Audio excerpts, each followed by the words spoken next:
practitioner, and I cover all the schools in Surrey Heath, and I do intervention work, one-to-one support, and things like this with workshops. So what we're talking about today is what we do call challenging behaviour, but it's around how we manage behaviours that are essentially what we call undesirable behaviours that we ideally want to change. That's what we're going to be thinking about today. There will be kind of options for questions like throughout, but if there's really specific questions, if we could try and keep them to the end, just so it doesn't. We've only got an hour, so I want to get through everything. So just in terms of confidentiality, what we talk about is going to kind of remain in this room when we talk about individual names and things like that. It will be put on the website, so the actual content will be seen, but that's all that we see. And please do think about respecting each other, talking about each other's children and things like that. Okay, so what does challenging behaviour look like? So it might include shouting, screaming, not listening, refusing to do something to follow instructions, avoiding things, talking back, aggression. These are some of the key things that we would kind of consider challenging behaviours. That doesn't encompass everything. Just from there, anyone else got any kind of experience of what other things you might think challenging behaviours are? Not sharing.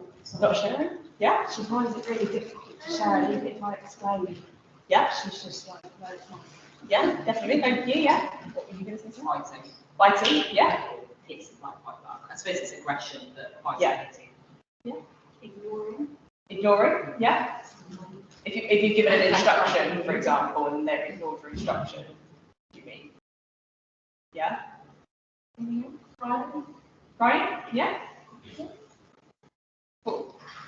So when we think about how we change any kind of behaviour, or even when we think about anxiety, we think about this cycle, and it is a CBT cycle, but we're not. I'm also not CBT trained, so I'm not going to kind of say that I am. So when we think about the thoughts, the feelings, and the behaviours, and what we kind of work on at this level is the behaviours. So we look at how we can change the behaviours, and that then influences the other person's thoughts and their feelings about that situation. So we're always focusing on those behaviours. So just for an example here, imagine that you've asked your child to tidy their toys while you make dinner. And you go back to the lounge and they're sat on the sofa watching TV, which haven't done what you've asked them to do. That's kind of a familiar situation. Right, okay. So you think to yourself, they never listen to me, they're just doing this to wind me up. The amount of times my mum said that to me, even now, he's like, you just do it to wind me up, don't you? No, I don't. What would you do in that situation? So like just a bit of feedback, what would you do in that situation? Just leave it. I'd rather do it myself because Yeah. it's not worth arguing. Yeah, so you just leave it and kind of When say, she's at school, I'm just like, yeah, I'm like, that shouldn't be the way she's 6. Or I offer to help her and she's like, oh. yeah, Depends on who she's in. Sometimes she'll help, sometimes she won't. yeah. What I would do is say, okay, you haven't done it now, you will do it another time, because if I tidy up for her, she or him, they will learn that mummy or daddy need to tidy up. So I'll say, okay, you're not doing it now, but you will do it. Yeah. I don't, I'm probably the wrong answer, but I usually go to consequences if they won't listen and won't do it. Yeah, that's fine. That's good. We're going to get on to consequences, so don't worry. Yeah. I'll probably start with how about we do it together, and if that doesn't cut through, probably say, well, tea will be ready when the toys are tidy, because usually foods are fairly strong in terms. Yeah. Good. So on a different day, that same situation might happen. You might think it's my fault, you might do something wrong, or about caring, and that would obviously make you feel quite bad. Why they don't listen to me? Why would they follow my instructions? Those kinds of things. But another day you might think, was I expecting too much of them to do that on their own? Do you think you can help them? What support would you have given them? So this is what we're going to kind of think about, breaking it down into different levels. And we are going to take it back, quite basic introductory things, but sometimes that's where it needs to go. Because we've tried all these other things, actually we need to take it back to the very beginning. So personally don't like the word tantrums, but that's what we do call it. So thinking about some of the reasons why people might have tantrums. It might be linked to their developmental stage and limited language. They're striving for that independence and testing boundaries. It might be, again, that they are looking for attention and what would give that most attention. They're trying to communicate, but they don't know how to express that. We would see that quite typically when in neurodiverse children as well. They are struggling to communicate how they're feeling. They're modeling, so they've seen that, whether that's at school with siblings, even parents, they've observed this behaviour in the class around like severe tantrum. We know that children model all behaviour. And they're looking for some routine, they're looking for consistency, and they're looking for unpredictability. If they don't have that, that might cause them to have that happen. So when we think about behaviour, it's very much linked to reinforcement, and the theory that behind this is a social learning theory. So if you wanted to kind of go and that, you can. Basically, what it is that behaviour is modelled, and we learn behaviour. So if you watch something happen, you're likely to imitate that situation. So it's a classic, many years ago. A male walked into a room with a blow-up doll, and he punched, kicked, did everything to it. And the child was watching in a different room, and then the child walked into that same room and did the exact same thing that the dad did, because he didn't have any other idea what he was meant to do when he saw this blow-up doll. Obviously, that's a very old theory, but that is what everything is based upon, actually, that behaviour. And we just reinforce that behaviour. So if we reinforce that behaviour, it's more likely to happen. So if we give positive reinforcement, it's going to strengthen the response, and you're looking for some more positive behaviour. If we give negative reinforcement, strengthens the response, and then that negative behaviour is removed. So we're going to be thinking about actually, are we focusing more on the negatives, or can we pick out some positives, and that will then be picked up. So I really like this visual, because I use it quite a lot actually in my individual skills as well. Attention reinforces behaviour, so whether it's positive or negative. So if you think about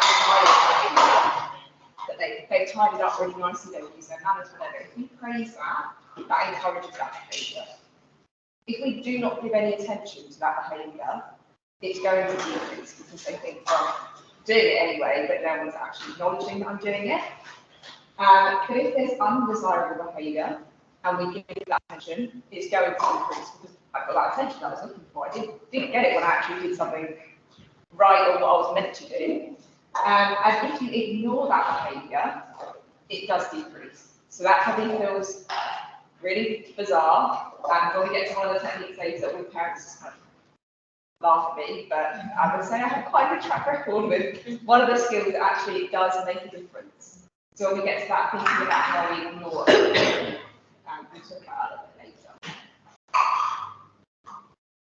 So when we think about interaction and having playful opportunities, obviously your parents, you've got busy lives, you might have one or more kids, you've got jobs, things like that. So actually finding time to play is hard to fit in. That is one of the first things that we encourage parents to do. Set aside that time, whether it's 10 minutes, 5 minutes, put your phone to the side, TV off, play with whatever they want to do, and give them that full attention. It's not like you're saying, right, we've got 5 minutes till dinner's ready, I can give you some attention now. That's not what they want to hear. Even if that's what it is, don't say it. Right, we've got like 5 minutes, what should we play? They don't need to know that it's because you're waiting on something else. So it's about actually how you present it, and present, actually, I really want to play with you. And you're not dictating what they do or how they play it. If they say, you need to be a horse, you be a horse. I don't know, like, whatever they say, if they're giving you that instruction, one thing that we find with children is they don't have control of many things because they're children. So if we can give them that tiny bit of control, you can play with and do whatever you want to do, then that gives them that self-autonomy and control in the situation. But it could also help them to feel valued and understood, understand other people, help them learn new skills, and a bit about sharing as well. It can help them to learn that as well. Encourages their creativity, giving that sense of the world. and exploration through play. It develops strong relationships and foundations for dealing with behaviours that are challenging in the future as well. So, my ignoring, the selective ignoring. So, if we selectively ignore some of those undesirable behaviours, it is going to reduce them. So, when I do this in intervention support, what I ask parents to do is think about 3 key behaviours that they do that you would be willing to ignore. And you focus on that for about a week. So say if it is moaning at bedtime, or not following instruction, or doing something to wind you up. You ignore that behaviour. You don't just completely ignore it. You go make something, you go to the washing room, you do whatever. You remove yourself from that situation, and they're not getting that attention, because that is what they are looking for. So I'm not saying you go upstairs and you have no idea what your child is. You need to be in the vicinity of knowing what's happening, because sometimes they might try and do something more extreme, and obviously then we need to think about safety and making sure that they're not at risk. But actually, 9 times out of 10, they stop that behaviour really quickly. So, not getting it. No one's giving me the attention that I want. So they stop that. So if you think about actually doing that repetitively, it's not going to be these big extreme behaviours to start with. You need to start basic, and you need to see that they can do this. So it might be that they like to jump on the sofa when they're meant to be going out the front door, and that does really wind you up. It winds me up, but actually, if you just ignore that, you've got coat shoes on, you're getting the children ready, or whatever it is, then actually they're not getting that attention, so that makes a difference for them. So some ways we can do it: turn your body away or look a different way, maintaining a calm voice, so it's not very easy to stay in this situation. Trying to maintain that calm voice throughout. Carry on doing what you were planning on doing, and try not to show that you're frustrated. When we come to this concept, I was saying to parents, have some words in your head, like some phrases like, if you do this, just stay calm, or whatever it is, or like, you rant about it to your friends, your parents, your other half when you get home later, you write it down in your notes, you just think, oh my God, why are they doing this to me? But you don't show that to them, because if they see that, they know they've got you where they want you, essentially. So it's actually about how can you just kind of keep that cool front and essentially put it to the side and deal with it later. We're not going to be ignoring any harmful behaviours, so things like hitting, biting, kicking, we're not going to be ignoring that, because obviously that is kind of making themselves or other people at risk, so we're not going to be thinking about those things. And you might think about the limit and think that might kind of cause them harm. Obviously that potentially, this could be literally anything if they wanted to, but it's just being mindful of what's around them. Are they going to do, is your child someone that's quite impulsive, that will do something then quite drastic to be like, oh, get the attention. So it's just being mindful of that. Just to kind of like check in, what do people think of that as a concept? I really buy it, and I can definitely see that when I have patience to ignore and positively reinforce, I do get better results. What my biggest struggle is keeping a level head and keeping calm when life is stressful. Yeah. And it then turns into a negative vicious cycle, which we have this weekend just gone on a different day, with better sleep, less work. You know, actually, I feel like most things stem from me and how I react, not my child and how they react. Yeah. That makes sense? Yeah. But it's one of those, just it's much easier said than practice. Yeah. That makes sense. Definitely. But yeah, I buy it. I'll take a question back if I may. Yeah, that's fine. Just in terms of, sorry, I'll come to you in 2 seconds. Just in terms of actually making it being realistic, set yourself goals. Because it's not going to be achievable if not. Make sure you hold yourself accountable. It might be one thing you want to ignore, you do it for a week. Keep a tally, write it down in your phone and go, actually, I wanted to see if they stopped moaning when we went to bed. How many times did they do it in that week? So you can then see the evidence for yourself and say, actually, I think we can do this, it is achievable. and then you change, like, add another job or whatever it might be. Yes, sorry. And I was going to ask, so when we talk about crying and being challenging behaviour, it's kind of, it's important, isn't it? Because if they're crying about something that's genuinely emotional, my little one's going through a stage of behaviour where everything is up to them. And once she started crying, she just can't come down from it. We can spend half an hour trying to reason with her, suggest she does something else, find an answer to it, and she's just arguing back, she just wants to have it. Is that behaviour that we should be agreeing if she calmed down? Because I don't like ignoring her if she's upset. Yeah. The other day, she dropped a handful of fingernail things that she was helping from me, and she was sad that she lost her fingernail. And that was a half an hour. And I was like, so in those situations, I think it's about kind of containing them. So I would be saying to her essentially, you're really upset right now, I can see that. I'm going to give you 5 minutes and I'm going to walk away. If you know she's safe where she is, I'm going to give you 5 minutes and then we can come back and talk about it if you want to. Because sometimes when, obviously it's never nice to see any child cry, and sometimes, even as an adult, if someone gives me a hug, are you okay? I just start crying more. Like, you can't, if someone gives you that crying, gets involved, oh, I know, well, how do we, oh, yeah. And she doesn't want to hear any of those. Yeah. She's just like, no, this is what I'm upset about, don't try and cheer me up. Yeah. And I think that's like, I do think maybe actually we're making it worse by trying to solve it. It's the validation bit, isn't it? You're validating her feelings by being that's being seen. Yeah. And I like to, you know. So all of these concepts, I probably should have said this at the start, we wouldn't just do these without telling your child. You're not just going to start, and that sounds weird, you're not going to just start ignoring or start doing all these things. You're going to say, right, I'm going to try these new things, and actually, I don't like when you do X. So I'm actually going to ignore it, and they're going to go, all right, I'll wind you up even more. But if you do it, it does make a difference. I can tell you from numerous parents that I've seen and worked with, that does make a difference. So you would go home and say to her, for example, right, when you do get upset, we're going to make a new plan. We're going to give you 5 minutes, and then we're going to come back and we can talk about it.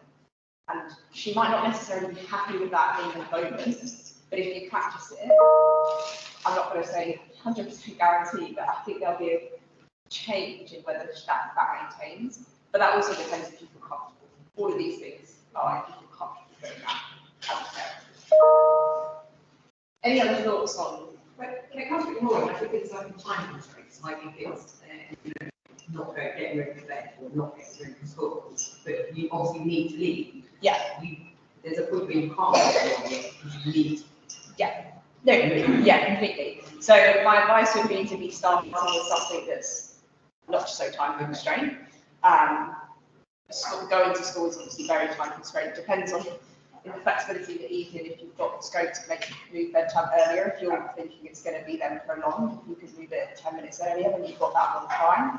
But thinking about things that aren't like getting out when you need to, because that's when everyone's kind of emotions heighten. So then things get, you're like, so that's where it changes. So try those things that aren't so time pressured first, but thankfully it's good things to Someone who, What about when it comes to like siblings or peers? Because obviously challenging behaviour, if it's like quite bad, Yeah. they're not being corrected, then peers or siblings might witness that and think that's okay to do that as well. Yeah. So That's about having that conversation with them as well. Because unless you've got 2 children that are challenging behaviours, you speak to them directly about what behaviours you're going to do. yes. But it'd be about having a conversation at play to say, we're going to try some new things. You might see some things that feel a bit weird, but this is what we're going to do.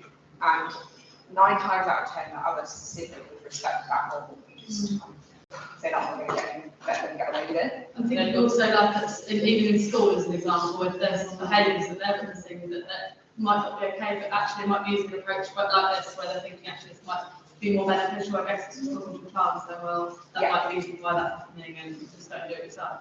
Yeah, I mean, this intervention is primarily on done at play, so we wouldn't be suggesting that school do Okay, fine. ignore Alright. things. But yeah, We do ignore things, Yeah. it's a very negative behaviour, we might say to the child, you don't like it when you Yeah. do that, and then we will, ignore as much as we can. Yeah, fine. I'm just trying to, I think it's where I would think it's like, something like control over what they wear, so big challenges, I want to wear this, why is it in the wash, go get it, goes crazy. Yeah. If I say, we talk about it and calm down, or you have to choose something that's not sexual, you know, it's like the biggest thing, and if I say, you know, we'll talk about you calm down, and I try to ignore, it's like chased around the house, escalates, and that happens, so is that the thing that you say supposed to feel? Because I know about the kind of control, like you choose this or this instead of I agree. But if I ignore, I think it escalates and then it'll end up with a kind of, you know, getting so angry, go crazy. So is there a balance between? There is, and that is your call as a parent. If they're following you around, I don't have children, so I can't tell you if that's annoying or not, but I do it. I'll tell you this. Probably. Go to the toilet, if you're allowed to go to the toilet. It's what you're willing to do as a parent. My advice is to try and write a camera upstairs and do whatever. If they're following you, they're following you. You're not doing that, but that's your social plan. If you have that control. I guess you don't actually have to be your way as well. You can still Yeah. be there and you just Yeah. react. Yeah. And you're not talking about it. Yeah. So even if you're like, 1, 2, 3, thinking of something else that you're supposed to do, whatever it is. So more of an intervention to then everyone comes back and then, Yeah. okay. But that is essentially down to anyone as a parent. How will you? If they chase it around for like 2 seconds, that was something enough, you might then want to change what you're doing. It depends what you feel comfortable with staying on. Does that make sense? Yeah. Yeah. I mean, that's a point you said, one of the twins, one of them was got like a sensory kind of issue, but, and it's similar with the clothes thing, there's like, she's got to have certain nipples for a certain time, and they're in the wash. And I know she sometimes says times that like particular nipples will like something on her breast is itching her. Do I ignore that? Or I don't know, I just struggle to do it sometimes. Does that then escalate to you and that's a behaviour? Yes, and then the consistent again. So again, that's very individualised. If you feel like you're comfortable to say, I'm aware, basically, it's validating, I'm aware that you really wanted that, we can't have that right now, it'll be around later or tomorrow. Right now we have to do this. Yeah. You give her that, whatever it is, or if she's wearing it, you then remove yourself. Yeah. Because unless again, that she's going to do something, she hurts you. Like unless they're going to harm themselves, actually, there's actually nothing you can do in that situation. Like, we're not, well, not big. You're not superheroes. Like, if something's wet, you can't make it dry. Like, dry, it's dirty, you can't treat it like that. I know. I suppose you can. I'm sorry, do you have a question? Yeah, no, I was just going to say, my youngest will go and if we're ignoring him, he'll go and wind up his brother. So he'll punch his brother, he'll break his leg, he'll rip his toy, and then obviously. Break his leg. Let go. So, yeah, he'll break something of his that will then cause a reaction, in which case then his big brother might punch him, and then end up, and he'll do that, like, like if we've ignored him, we've managed to keep calm. Yeah. He'll then go and trigger something else, right? Or he might like scare the cat, which again obviously makes you annoying because you might do the cat then to you. It's just that's how we get it. Reaction. So that might be that you have that conversation with your oldest child and say that we are going to do this. If like essentially he can do it, like he can be like, right, I'm going to go to my room or I'm going to go and sit with mummy or dad. Something like you don't have to like just come and sit with me and not engage in it, but obviously that's very, especially if you're an adult to do that, then asking to do it. Particularly if you break his leg or so. Yeah. Exactly. But again, it's something, it's trial and error to see kind of what would work and not work. And the difficulty in my head to Lady's point as well is that's fine, perhaps if you've got siblings where they both stay over 4. I've got a 5 and a 2-year-old. The 5-year-old I can have these conversations with. Yeah. He has a 2-year-old who's smart and can't understand things. Yeah. She will emulate, and I can't refuse it. Yeah. That's the worry. Yeah. It's that kind of like that age dynamic. Yeah, and it might be then when you think about what behaviours are, or obviously probably 2-year-olds around all the time, but like what would be more specific just to your 5-year-old, but not to your 2-year-old. I'm going to move on because I'm just a bit cautious of time. So thinking about this is a bit more positive rewards. Thinking about rewards, and most parents have already tried reward charts, things like that. Rewards are very effective, but it's about bringing it back to that basic level. It's not about gifts and money and toys, it's about time. And that's hard because your parents don't have time. But it's about actually saying, right, your reward is that you're going to go to the park for coffee, or you're going to go on a bike. They don't have to cost anything. If you want them to cost things, that's absolutely fine. But it doesn't have to be, and we encourage not financially, it's a balance. When it comes to behaviour, they are looking for that attention. And I hate using the word attention and attention seeking, but whether it's good attention or bad attention, they're seeking that. So the reward is give it to them in a positive way that they can have it. So it could be, yeah, watching a movie, going to the park, making cupcakes, choosing their dinner. My favourite one is like, do you have a film night? They get to pick the film, or they might get to go and pick the snacks with you in the shop. Those kind of things. That makes a huge difference because they feel like they have that control again. That's what they're looking for, and they get to pick it. Hard when you've got more than one child, but it might be that you then rotate it to say things like 1 week you get to pick, the other week you get to pick, so it's not like the other child is feeling completely left out. It's a balance. Is it okay if they're the ones that are happening? If you've asked them 10 times to get dressed and they say, okay, well, I'll do it if you let me have it. So there's a difference. I only learned this very recently. So there's rewards and there's bribes. So I was thinking like this. So a bribe is, here's a chocolate bar, now you need to go put your toys away. That's a bribe. If you do that. Yeah. Whereas if you could please do this for me, then you'll get some kind of reward. As a parent, not as a child, as parents, I would advise you dictate that reward. If not, they're going to walk away. I don't want this, I want that. Okay, now it's escalating. So you can give them a choice, so there's that element of choice. So your reward is park or film night, whatever it is, you pick that reward. But once that reward has been set, but then you kind of shut that down and start. That's around the boundary of saying, these are your 2 choices, or if you don't even want to give that choice, this is the reward. If you don't want it, I'm sorry, you don't get anything else instead. Even like choosing rewards can sometimes escalate. Yeah. Like, I don't want to do that, I'm not doing this. Yeah. Like, I'm not going to watch this film. No, it's boring. I'm not going to watch this. And it could be like 10 minutes just on that. Yeah. And But then it's if like that then influences what you're saying, no, that's about ignoring, and kind of then if that I then. do to an extent anything from sort of quite like.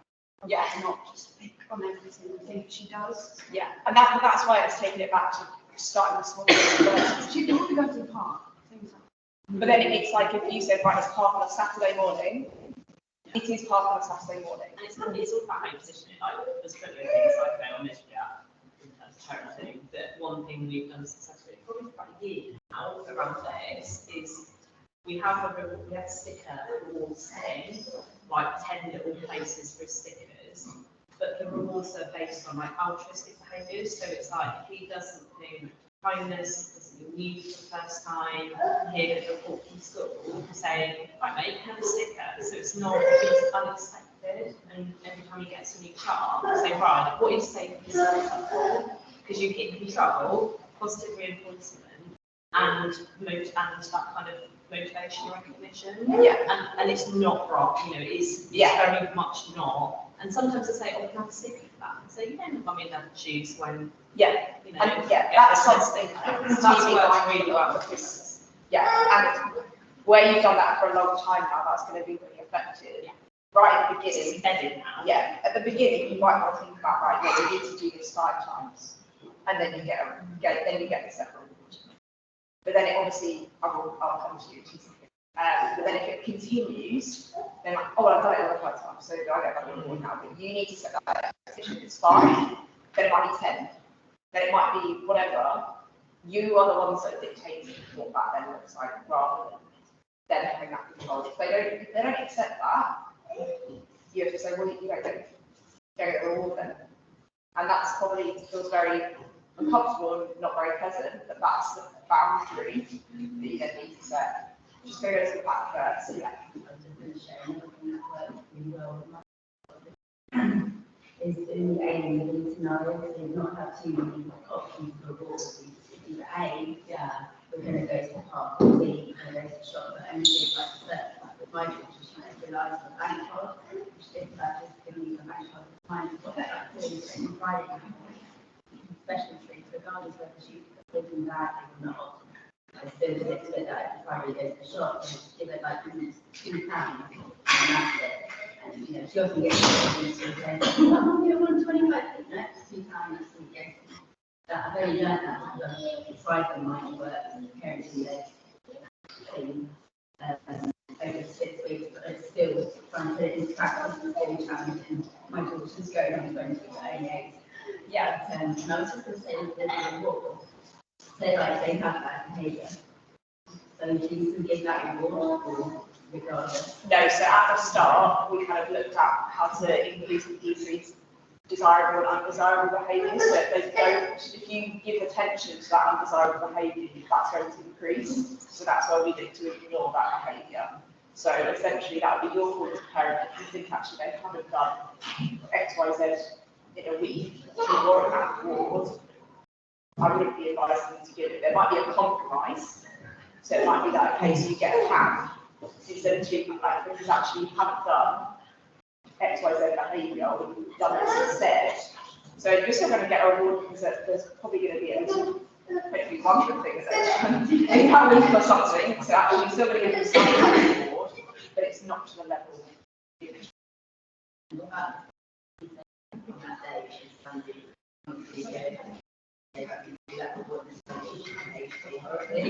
Then I think that's essentially the next week, isn't it? If she's had that reward, that's then kind of that Friday night. So if something happens Friday afternoon, if it happens Friday night, that is encouraging that the next week. And this is where the advisor can do the right notes, whatever's kind of easy to track it. Because they should like, yeah, well, I didn't do that. We could say I did this and I didn't do it. You go, no, I wrote down on Friday at 5 p.m. or whatever it might be. Because then you've got a track record of it as well. It's not like you're keeping tabs on it, but you are there.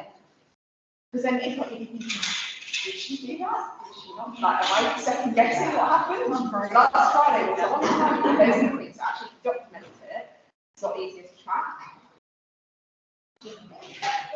All I was going to say is I've got a reward chart. It's like, I'll say put on both of my children. I'll give them a sticker if they listen to the time, or if their sibling is winding them up, I'm like, that kind of thing.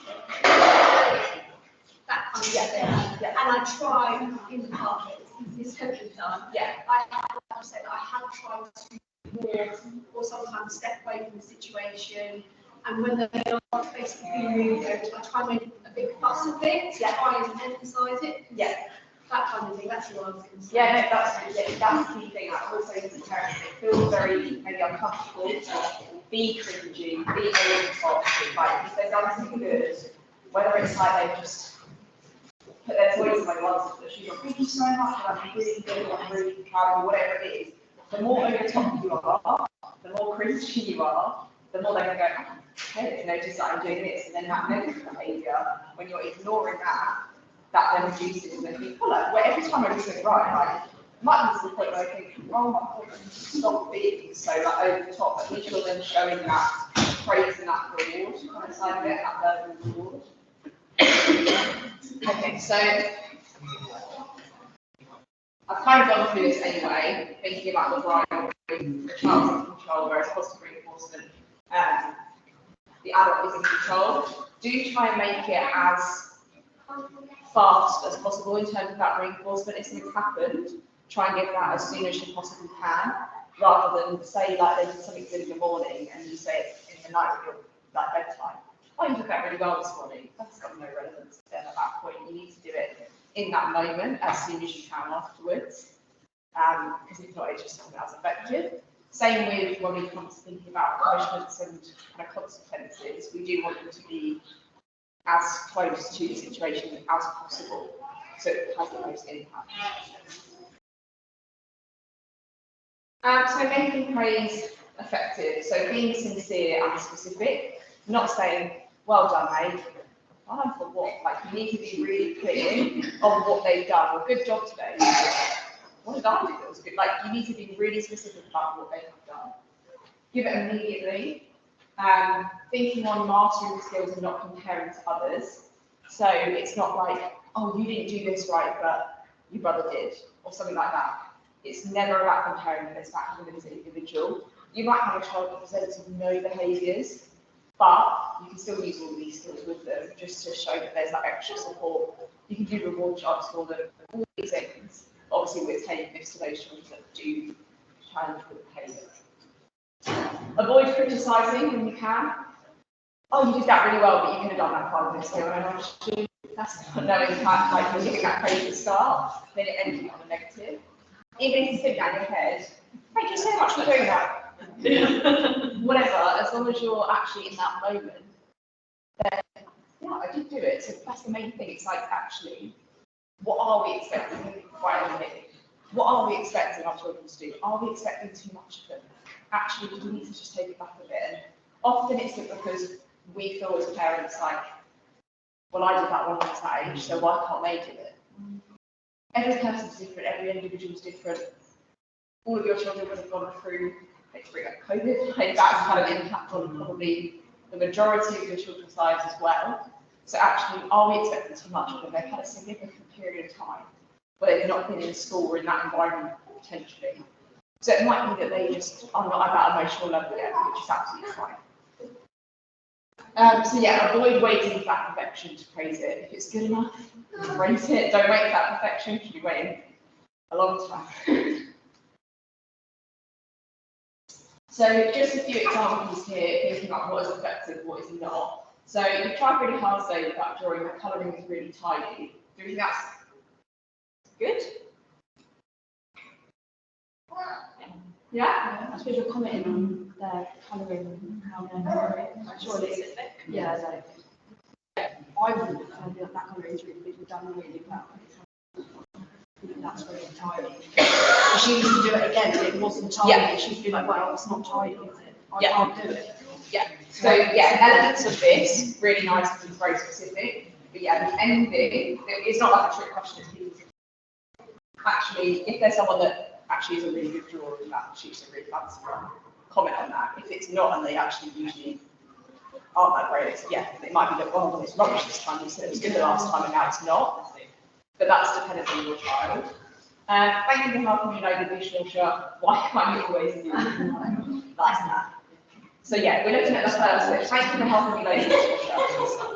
And then stop. Yeah. Even if that takes 20 minutes and you're like, wow, I can just done it, it's fine. Like, actually, they're doing something, they followed your instruction. And it is about helping each other, making it fun. Not, why can't you always do it like that? Well done for that. It's just a bit vague. Yeah? We can use those kind of phrases sometimes, but it's not all the time.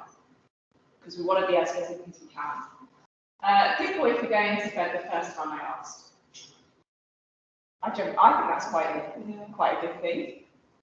Because actually you're praising, because the next time it might be the second or third time, but you've at least commented on the way that it was the first time. Brilliant, you're doing so much better than your sister actually in your room. So, comparative, you should be doing this. Thank you for asking me for a biscuit. Yeah, that's quite good, specific. You're trying really hard with the puzzle, well done. Yeah, so it's about the trying part. So potentially the kind of drawing thing. You tried really hard there, so well done. Those kind of things, it's not about succeeding necessarily, it's about trying and validating that they've done their best. Whether you think that is the best, or not, that is their best.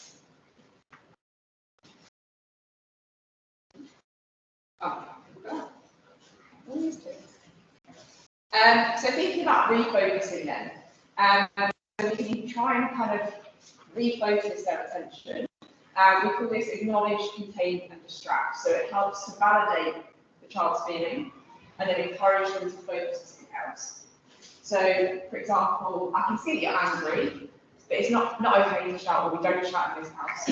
So I want you to go and not go to your room.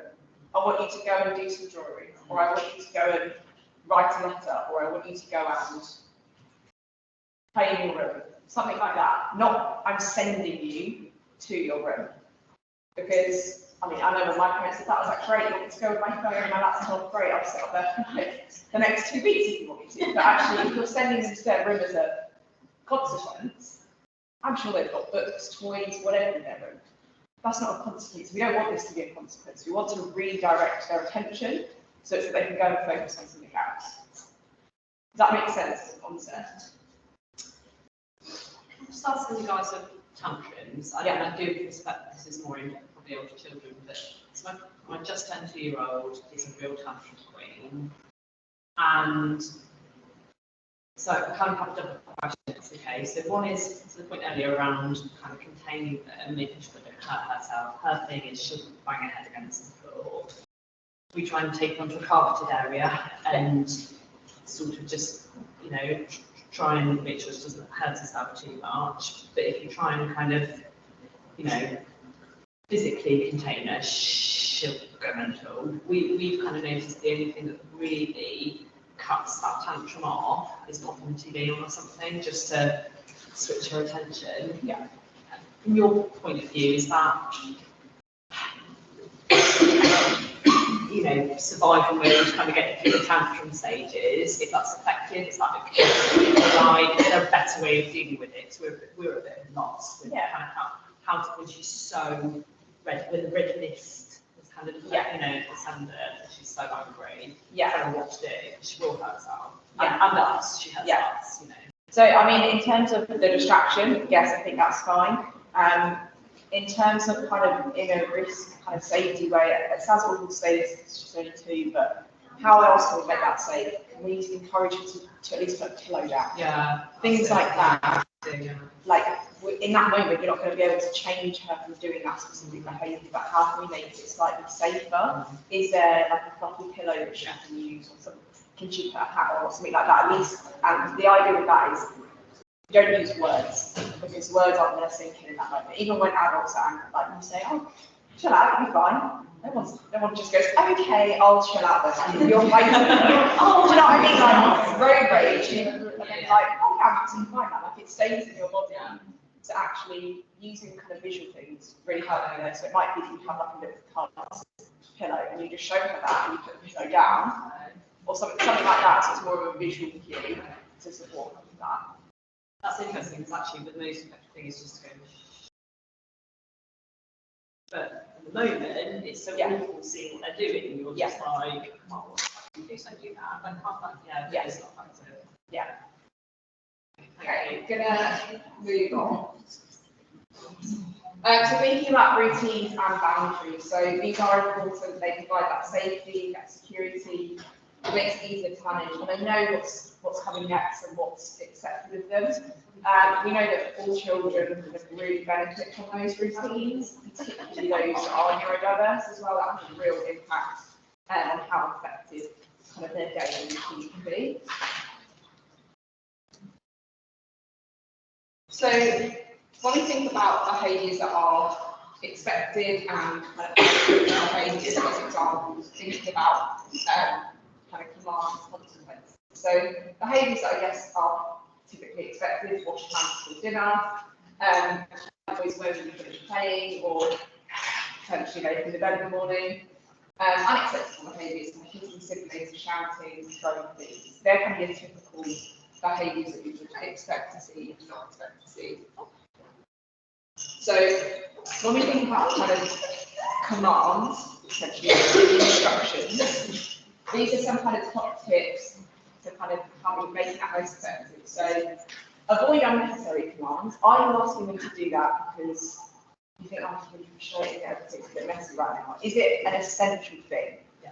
Because if it's essential, then yes, do it. If you're just doing it because you think, oh, it'd be really handy if they could help me do that, that's not really going to be that effective.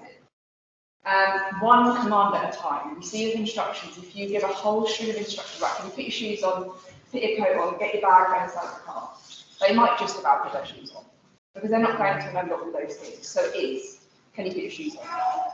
Can you put your coat on? Like, breaking it down. Again, even if that feels like you're taking, taking this term, like taking like 2 steps back in years, do that. Speak to them as if they're younger. So say, breaking it down into these clearer instructions. Avoid asking questions to commands. This is a good one. Should we go to bed now? No. It's like we there. Can you put your shoes on now? No. So it's just about saying, it's time to do this. Yeah, because you're giving, I mean, we love to think we're giving all children a choice. They don't have a choice, it's bedtime. We're going to bed. Or would you like a bath? No. You know, it's bath time now. You're giving that clear command, there's not a question involved in it. Yes, we want to say, would you prefer to do this or this? Would you like to brush your hair today or tomorrow? That's fine. It's not, do you want to brush your teeth? Like, they need to brush their teeth. Make sure they are age appropriate. If you've got, especially if you've got other siblings, don't expect, or even if they're the same age, not one sibling, just thinking about it's like not one sibling is going to have the same as the other, so it's thinking about what's appropriate for each one. Give warnings and reminders about kind of what you're going to do, so that's giving that pre-warning. Allow them time to comply. So we say typically that is 5 seconds. That might be slightly more, slightly less. So if you say, Fred, can you put your shoes on, please? They haven't responded, you would then do the next step. But you're not going to go, can you put your shoes on? Can you put your shoes on? Sorry, I'm just staring at you. And they're never going to, if they've not listened to it the first time, they're not going to do it no matter if you say it 100 times. Like, they've heard you loud and clear. It's not like you're asking them to fly to Japan or saying, can you put your shoes on? Like, do you know what I mean? It's not a hard instruction. They know exactly what you're asking them to do. Yeah, exactly. Because I always test them and say, do you want some chocolate? Just not offering it to them, just to see if they're listening. And they listen the first time. Yeah, exactly. But ensuring then that consequence is appropriate. So even if I do the phrasing that they've done it, they're listening, doing that, or a consequence. So that's just one example. They didn't go back, so you can't have the truth. That's slightly kind of different in terms of how we would necessarily set a consequence. So when we think to setting a consequence, it does need ideally linked. So say it's they've not turned the TV off to come to dinner. Essentially, they're going to lose time. Trying to make it as appropriate as possible, but I would say most parents that I've worked with, the time frames that you say, you need to reduce that a lot. I work with parents that's like, yeah, you need your TV covered just the next day. That is not appropriate. It needs to be for a short space of time, because if not, you're just rehashing it. So the next day, oh yeah, can you watch TV? No, do you remember yesterday you did this, that's your consequence? That's not effective, which will really bring it back. So it does depend on the time of day, but say that's in the morning. It could be right, you don't get to watch TV when you get home from school, or you lose a certain amount of time, 20 minutes playtime when they usually have 45 minutes, whatever it might be. But it's not about reducing that, so they've not got it for the next day or whatever it is, because you're just rehashing it. Essentially, you're going to cause yourself more problems the next day when you go, no, you're not having that, and then it just starts probably the whole thing over again, and that's not really effective or worth it. So it is about kind of containing it to that moment. That might not always be necessary. It's like last thing at bedtime, but I think in that case you can't. If it is because they're watching TV. You can't watch TV before you go to school in the morning, or tablets, whatever it might be. You can't have that in the morning. But then when you come home from school, the slate is drawn clean, and you start again. You're just refreshing it on. That's really interesting. Like, someone working, like, you can't play on your Xbox for a week. And kind of like almost threatening, and then either like, and then I'll come home, and it's not just my wife, I do as well. And then because my wife's example, she's let him play on it. Yeah. 3 days later because it was easier than Yeah. Apple. Yeah. And so we've actually threatened it and given in. Yeah, the bigger threat, the more likely they are. Yeah. But basically, that's a challenge. They go, okay. No, So you know, what's the mine biggest thing not, I can threaten you is right now to make you. Yeah. Do what But sorry to use that example, but that shows that that's ineffective. And actually, it should just be the rest of that, whether it's that day or a few hours or whatever. Yeah, because- or just last night, yeah, don't care. Yeah, which because also probably now, sorry to continue, probably now, he's learned, they'll let me do it anyway, so I can do whatever behaviour I want, they'll say this consequence. So that's why it's about bringing it back to that basics, even if it's very small, you can follow through with that. That shows how effective it is, and actually they'll learn, oh, mum, dad, I'm quite serious about this, and then they'll do this or whatever it is. I got to call out that, no, because I will do it, you'll let me do it anyway. Yeah. And also, when you're probably under 10, a week is like a year. Yeah. You can't conceptualise it. I'm so glad it's following through those contracts as well, and I think maybe if we do just do ones that are more institutional. Yeah. And they learn, even if they don't see it as that much of a punishment or Yeah. consequence. It gives They're you a still sense gonna of learn that achievement. there are consequences, and then they potentially progressively. Yeah. And as parents, they give you a sense of achievement of, okay, I can do this is effective. And it's about using those people around you, if you've got partners or if you've got parents, close friends, other family members that can support you to go, right, okay, hold it accountable. Have you said you're going to give that consequence? Have you done that? Like, it's about drawing other people in that you can, that's right, we are living with it. So that's something that's hard. So just to think about the parenting pyramid. So this is actually from a book called The Incredible Years. You can get it on Amazon. It's secondhand. Don't buy it full price. That is a lot of money. Get it secondhand. It's a really good book. It's a big book, but it's really good for those early 2 to 8 years. Have you seen it? Yeah. It's not a bedside book, let's put it that way. But it's a really effective book, and I can send like the details if people want to see. But it shows you the different levels of parenting. Actually, if we start here and we do all of these things, give empathy, give attention, play, problem solving, listening, talking, and we build our way up, we shouldn't really have to give consequences. That's like the last thing we don't want to go, consequence, like that's the last thing we should be doing. So if you build up to all of that first, then you shouldn't have to get to the consequence anyway.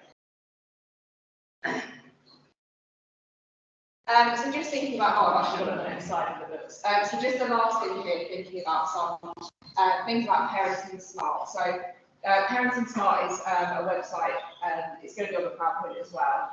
So it's got some short videos on different things we haven't covered on as well, like de-escalation, play, friendship, sleep, co-parenting, listening skills, and building on that use and praising and reward. So this is probably what you want. These are some book recommendations. So that's the Incredible Years one. I would really recommend that. And then these are some other ones as well, but I don't recommend them. But yeah, if people want to picture that, if not, it'll be on the slides. It's a challenge, a lot of people recommend it. I've heard that once. And then these are just, again, this is all on the PowerPoint, but just some useful kind of websites, our website might work some there as well. If you did want some extra support, please do speak to the school. You can go by your GP, and you can self-refer as an adult as well to Mind Matters. Yeah, speak to the pastoral team or the GP if you're kind of concerned. Moving forward, you'll get some additional support. Thank you for listening.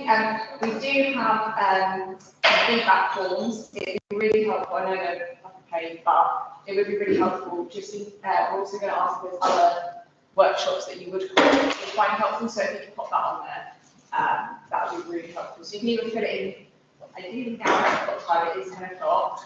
But if not, if you can just return it to the school, that would be really helpful. I'm going to stop this, but I'm going to hang around so if people have questions. we can do. Thank you, Lucy. That was well, the teenagers, Lucy. Might, I need those.